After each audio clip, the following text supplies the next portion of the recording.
Hey everyone, welcome to a deep dive that's been requested by one of you into Nassim Taleb's Fooled by Randomness. Oh, this is a good one. I know you're out there, listener, hoping to understand how luck plays into success and failure. Yeah, I think we all are.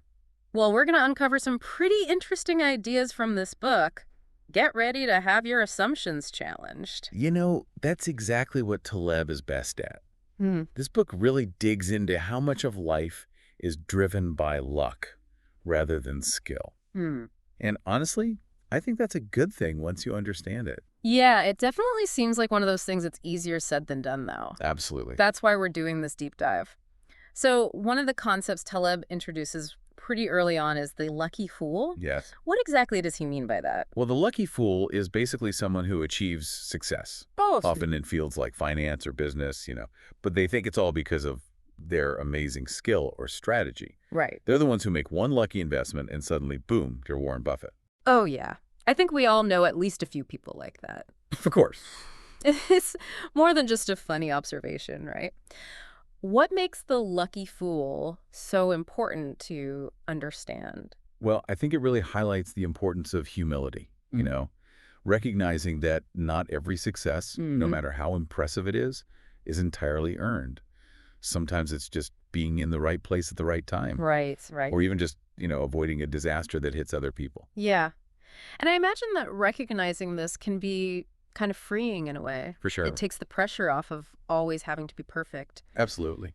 Thinking about your own journey, have there been any times that you've achieved something and wondered if luck played a part? Oh, absolutely. Mm. I mean, I think anyone who is honest with himself, can point to moments where things just clicked into place, Yeah, even if they weren't the most skilled or the most experienced person in the room. right. And on the other hand, there were times when I worked really, really hard on projects Mm-hmm. and ultimately they just flopped Mm. because of things that I couldn't control. Mm-hmm. So it really just highlights how much is not in our hands, Yeah. no matter how much we plan and strategize. Taleb actually has a really interesting example about this with millionaires. Yes. He basically says that just because someone's a millionaire, it Right. doesn't mean they're a genius. They might just be really lucky. That's right. And that brings us to another big idea from the book, survivorship bias. What is survivorship bias? So survivorship bias is the danger of only paying attention to the winners, the success stories, Okay.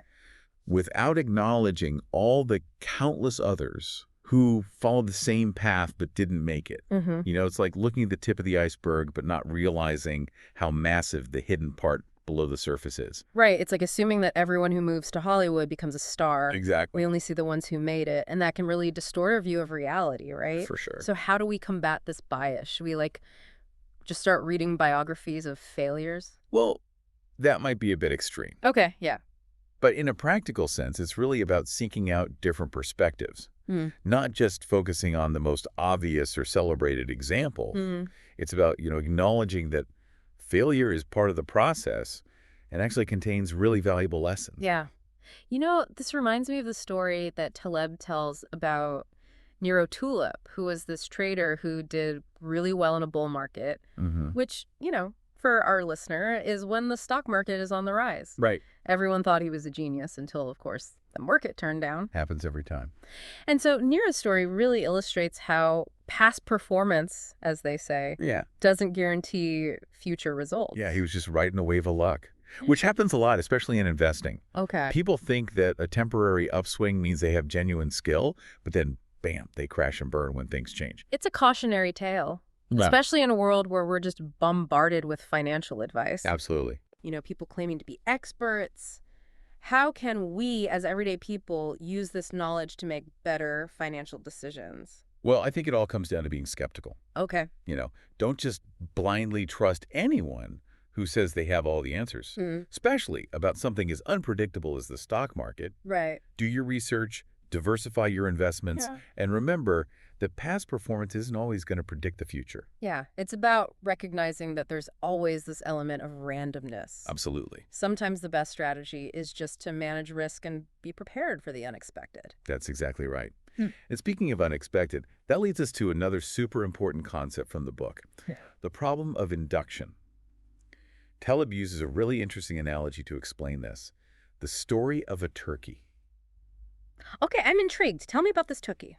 So this turkey, based on his whole life experience, he logically concludes that he's safe and well cared for. Right.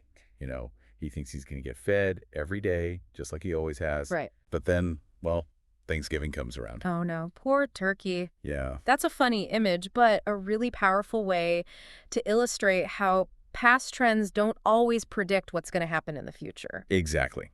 The turkey story reminds us that just because something has always happened in the past doesn't guarantee it will continue to happen.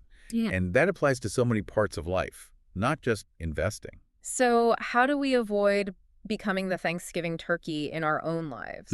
If we can't rely on these past trends, how are we supposed to make good decisions in a world that feels so unpredictable?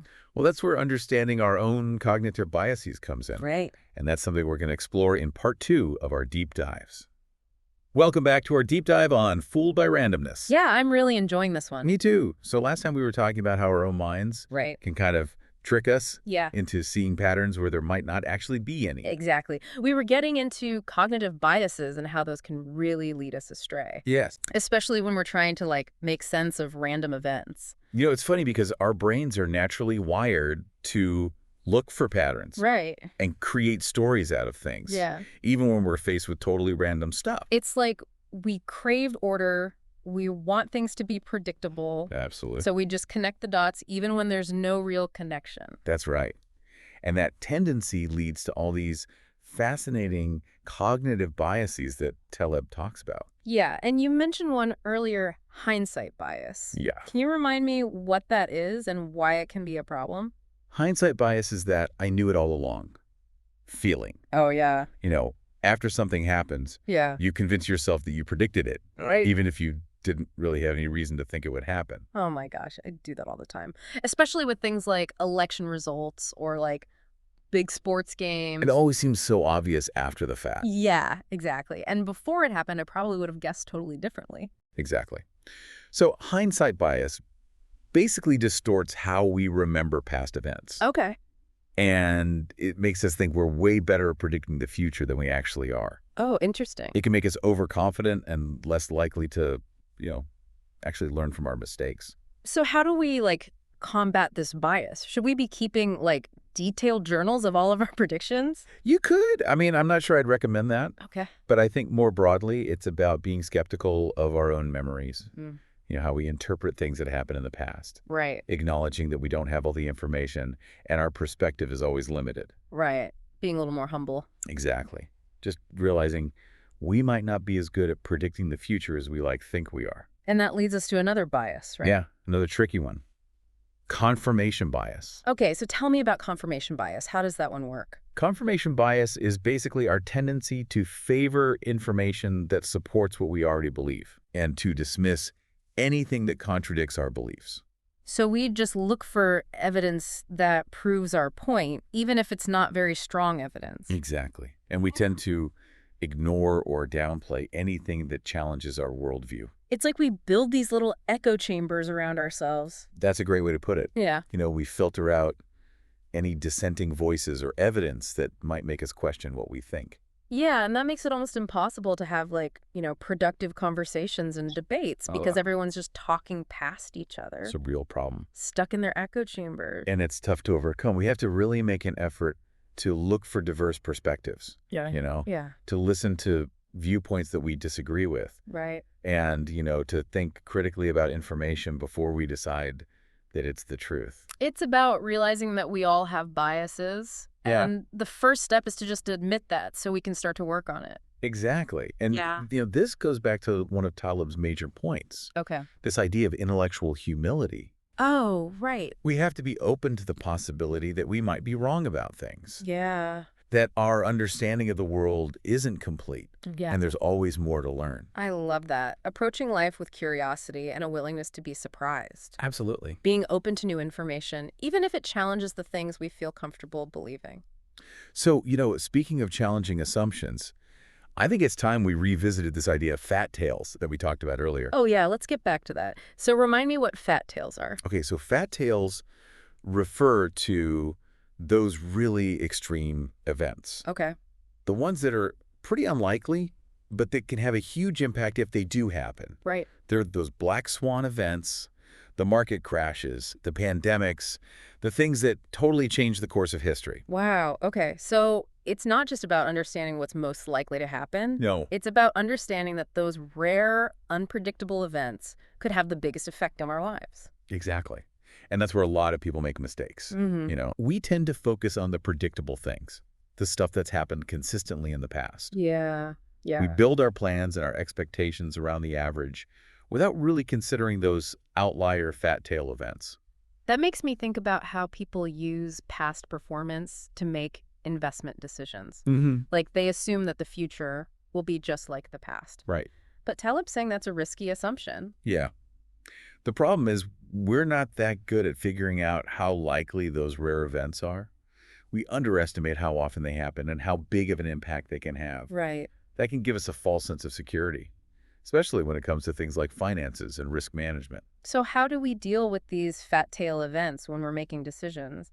Do we just need to be constantly thinking about worst case scenarios? I don't think it's about living in fear. Okay. It's more about, respecting the unknown and being aware that anything could happen and incorporating that into our plans. So like diversifying our investments. Exactly.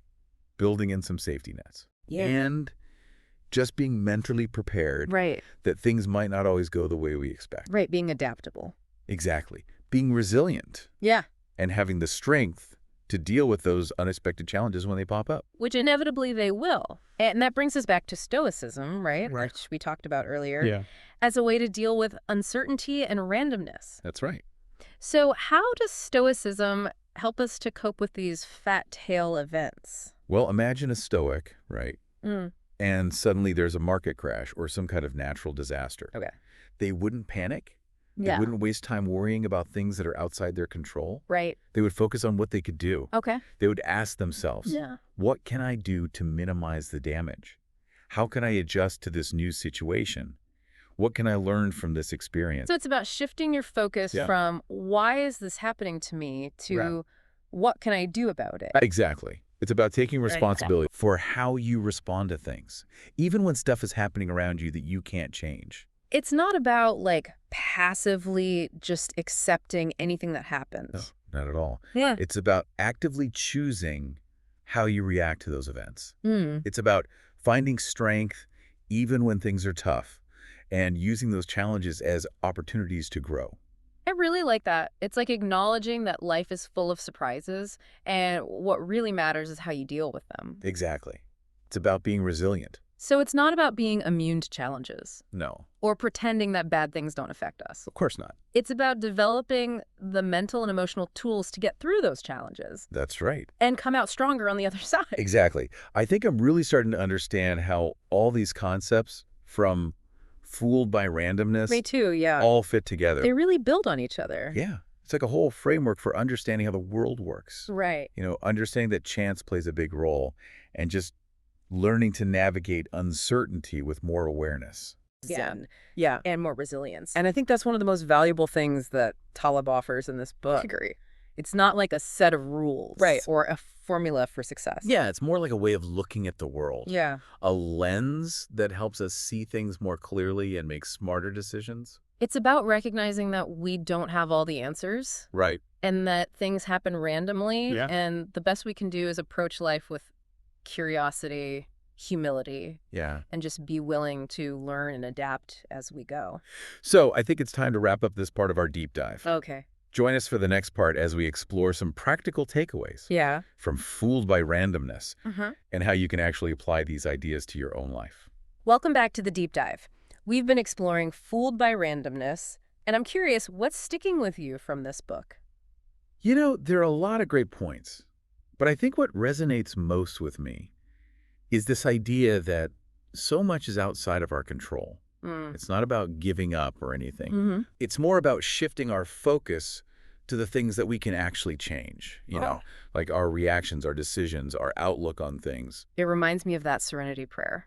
Oh, yeah. Grant me the serenity to accept the things I cannot change, the courage to change the things I can, and the wisdom to know the difference. That's it. And that wisdom, being able to tell the difference between what we can and can't control. right. That's a huge part of fooled by randomness. Yeah, Taleb really challenges us to think differently about success and failure For sure. and to recognize how big of a role chance plays. Absolutely. One thing that really stood out to me was how much he emphasizes thinking for ourselves. Yes. You know, being skeptical of so-called experts, challenging what everyone thinks, and developing our own way of understanding the world. It's all about being intellectually independent. Yeah. Not just blindly accepting whatever we're told. And in a world where we're just flooded with information, that ability to think critically is more important than ever.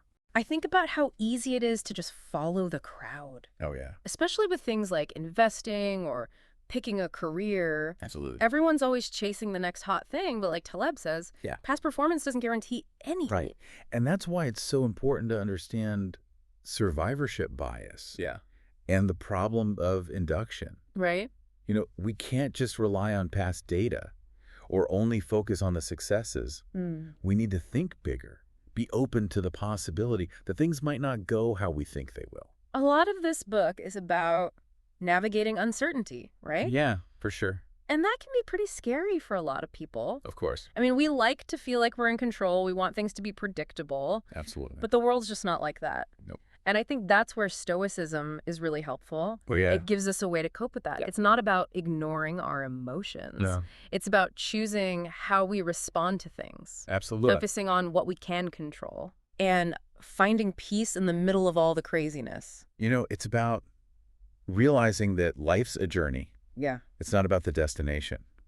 And the path isn't always going to be straight or easy. Right. There are going to be bumps along the way, detours, unexpected turns. For sure. And how we deal with those challenges, how we learn and grow from them, Yeah. that's what really matters. That's a great way to put it. It's about embracing the adventure, knowing there will be good times and bad times, Yeah. and having the courage to keep going even when we don't know what's coming next. So as we finish up this deep dive, is there anything specific from the book that you're going to try to use in your own life?